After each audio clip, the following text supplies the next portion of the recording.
छतीपुर गांव के राहुल यूक्रेन से सकुशल घर लौट आए हैं। उनके आने पर उनके परिजनों ने राहत की सांस ली है। राहुल हंगरी होते हुए भारत आए हैं। भारतीय दूतावास ने उन्हें जो सहयोग दिया वो काबिले तारीफ था। उन्होंने केंद्र सरकार व प्रधानमंत्री नरेंद्र मोदी का आभार जताया है। छातीपुरा के सेवानिवृत्त कैप्टन ईश्वर दास के बेटे राहुल यूक्रेन के कीर्वोग्राद स्थित डेनिस की यूनिवर्सिटी से MBBS के अंतिम वर्ष के छात्र थे। 24 को युद्ध शुरू होने के बाद यूक्रेन के फ्लाइट्स बंद होने से पहले कमरे में रहे। उसके बाद 28 फरवरी को जब युद्ध रुकने का नाम नहीं ले रहा था तो वह हंगरी होकर भारत आने की सोची। हंगरी की सीमा तक पहुंचने के लिए उन्हें 21 घंटे का समय बस में लगा। इसके बाद ट्रेन से वो हंगरी की राजधानी बुदापेस्ट आए। वहां पर आकर उन्होंने भारतीय दूतावास से संपर्क किया। इस दौरान भारत के केंद्रीय मंत्री हरदीप पुरी भी हंगरी में थे। सूचना मिलते ही राहुल को होटल में ठहराया गया और वहां से दिल्ली पहुंचे। दिल्ली से भारत सरकार की ओर से वोल्वो बस से चंडीगढ़ पहुंचे। चंडीगढ़ पर वो बद्दी होते हुए अपने घर छतीपुरा पहुंचे। जी, मेरा नाम राहुल है। मैं कुंझाल गांव छतीपुरा का रहने वाला हूं। मैं अभी 5th ईयर में यूक्रेन में पढ़ रहा था। तो ये जो अटैक हुआ था ये 24 तारीख को की फरवरी को हुआ था। तो उस टाइम पे हमारा एरिया तो सेफ था, लेकिन पूरे कंट्री में कर्फ्यू हो गया था अटैक की वजह से। तो हम कुछ दिन तो अपने रूम में ही अंदर थे, लेकिन जब जैसे जैसे हालात बिगड़ रहे थे तो फिर हमने प्लान किया कि अब जाना ही ठीक रहेगा, क्योंकि 4 बॉर्डर खुल गए थे। क्योंकि यूक्रेन में तो सब फ्लाइट्स बंद थी, लेकिन जब जैसे जैसे ये चीज़ आगे बढ़ती गई तो 4 बॉर्डर खुल गए थे क्रॉसिंग के लिए। तो फिर इसलिए हमारे साथ 200 इंडियन और थे हमारे कॉलेज के। तो फिर हमने अपनी बसेस से हम वहाँ पे पहुँचे हंगरी बॉर्डर पॉइंट पे। फिर वहाँ से हमने ट्रेन से क्रॉस किया। फिर जब हम हंगरी की कैपिटल बुदापेस्ट में पहुँचे तो तब हमने एम्बेसी के ऑफिशियल्स को फ़ोन किया।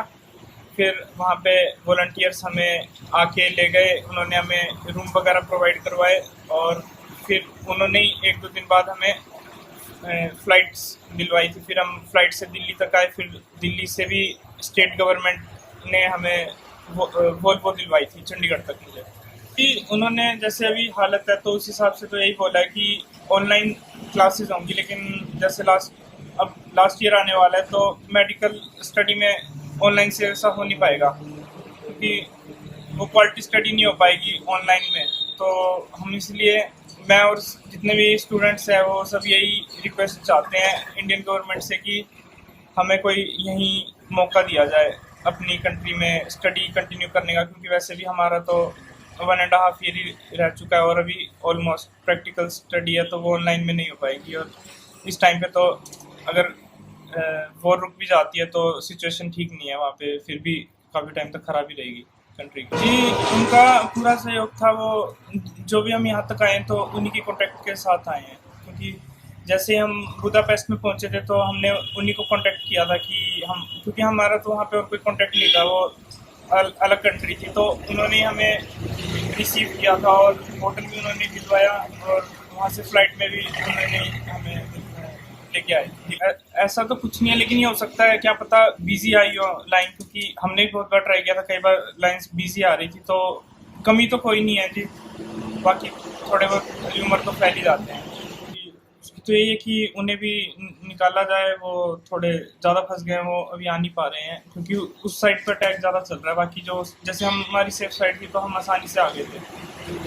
यही अपील है उन पर भी ज़्यादा ध्यान दिया जाए, क्योंकि अब कुछ ही बच्चे रह गए हैं जो ज़्यादा वॉर जोन है, बाकी सब आ गए हैं ऑलमोस्ट। पिता ईश्वर दास व माता अनिता देवी ने बताया कि उनका बेटा यूक्रेन के जिस शहर में था वहां पर युद्ध जैसा कोई माहौल नहीं था, लेकिन बाहर निकलना मना था। कर्फ्यू होने से वो कमरे से तड़के निकले और बस से हंगरी की सीमा पर पहुंचे। लगातार संपर्क में होने पर इतने घबराए हुए नहीं थे, लेकिन घर पहुंचने पर ही राहत की सांस ली। पढ़ाई अधर में छूटने से उन्होंने प्रधानमंत्री और मुख्यमंत्री से आग्रह किया है कि जिन बच्चों की आधी पढ़ाई छूट गई है उन्हें भारत में ही कॉलेज में प्रवेश देकर पूरा कराया जाए। मेरी केंद्र सरकार से एक ही दरख्वास्त है कि जो बच्चे वहाँ कुछ अभी रह गए हैं किसी कारणवश, वो उन बच्चों को जल्दी से जल्दी जो है किसी भी तरीके से अपने देश भारत में लाया जाए। दूसरा और दूसरी रिक्वेस्ट ये है कि जिन बच्चों का जो रिमेनिंग स्टडी है उस स्टडी के बारे में भारत सरकार जो है ज़रूर गौर करे, ताकि इनका जो भविष्य है वो उज्जवल रहे और अपनी बची हुई स्टडी को जो है रेगुलर करे। ये सरकार को देखना है कि अभी युद्ध की स्थिति की वजह से यूक्रेन तो बिल्कुल ध्वस्त हो चुका है, लेकिन हमारी सरकार से यही रिक्वेस्ट है कि इनकी जो बाकी स्टडी है इंडिया के अंदर ही कराई जाए, वो बेहतर होगा। धन्यवाद। जब ये युद्ध वहाँ छिड़ गया था तो हमें चिंता तो हो गई थी, क्योंकि युद्ध में ये नहीं देखा जाता है कि ये बम्बार्डमेंट कहाँ हो रही है। इसके परिणाम जो है बहुत घातक होते हैं, लेकिन एक अच्छी बात ये थी मेरे लिए कि मेरा बेटा मेरे कम्युनिकेशन में था, वो कांटेक्ट में था, इससे रोज़ बात हो जाती थी। इससे हमें बहुत रिलीफ मिला था। जो बच्चे फंसे हैं उनके माता पिता से हमारी यही रिक्वेस्ट है कि वो पेशेंस रखें, और जब इतने बच्चे वापस आए हैं वो बच्चे भी ज़रूर आएंगे, और हमें भरोसा करना चाहिए अपनी सरकार के ऊपर, जो इतनी एक्सीलेंट प्लानिंग कर रही है। उनके बच्चों के फ्यूचर के लिए ही सब कुछ हो रहा है। सबसे पहले तो मैं भगवान का शुक्रिया अदा करता हूँ कि जो हमारे बच्चे BBN के हैं वो सभी सही सलामत हमारे घरों में पहुँच गए हैं। बावजूद उसके, क्योंकि युद्ध का जो माहौल होता है उससे बच के आना बड़ा मुश्किल सा होता है, तो देखा जाए तो भगवान की पूरी कृपा रही इनके ऊपर कि ये अपने सही सलामत अपने माता पिता से मिल गए हैं। जहाँ तक सरकार का, मेरी ख्याल से सरकार का जो है रोल बड़ा अच्छा रहा इनके लिए, कि सरकार ने इनको जो है वहाँ पे जाके यूक्रेन में अपने 4 केंद्रीय मंत्री भेजे, जिनमें के इस जो हमारा छातीपुरा का लड़का है इनको भी हरदीप पुरी जी ने की देख रेख में ये हमारे पास यहाँ तक सही सलामत पहुँचे हैं। बाकी जितने बच्चे आए हैं वो जो है सरकार की अच्छी उसकी नियति से ही यहीं पहुँच पाए हैं। अब जो इनकी पढ़ाई का सिस्टम है, मेरी सरकार से यही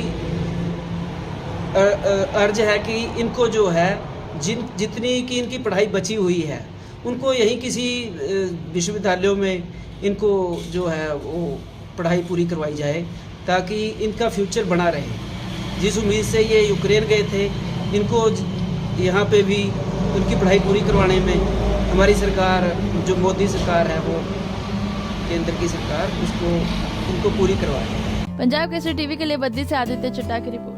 हमसे जुड़े रहने के लिए हमारे YouTube चैनल को सब्सक्राइब करें और नई वीडियो की नोटिफिकेशन के लिए बेल आइकॉन को दबाएं। अगर आप ये वीडियो Facebook पर देख रहे हैं तो लाइक जरूर करें और ज्यादा से ज्यादा शेयर करें। इसी तरह के और भी अपडेट्स के लिए फॉलो करें हमारा Instagram पेज himachal.kesri।